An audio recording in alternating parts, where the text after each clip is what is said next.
A nivel de desarrollo normativo de la educación en derechos humanos, desde la Carta Fundacional de la Organización de las Naciones Unidas en 1945,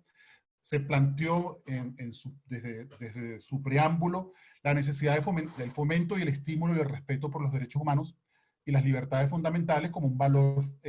a promover desde esa instancia. Posteriormente, luego hemos visto cómo la educación en derechos humanos se incorpora precisamente también,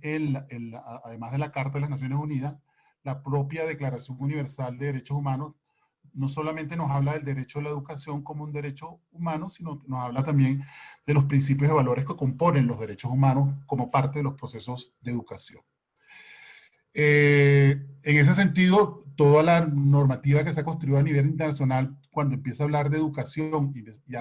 y empieza a orientar la educación en derechos humanos,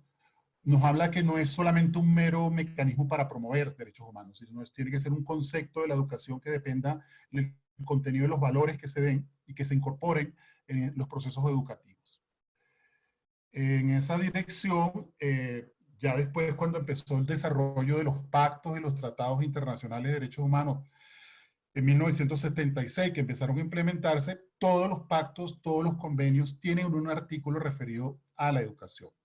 Y algunos abarcan de cuál es el sentido de esa educación y hacen referencia específicamente a la educación en derechos humanos. Ahí vemos como en el Pacto Internacional de Derechos Civiles y Políticos, el Pacto Internacional de Derechos Económicos, Sociales y Culturales, la Convención Internacional sobre los Derechos del Niño, todos los instrumentos internacionales tienen siempre un artículo que hace referencia a la educación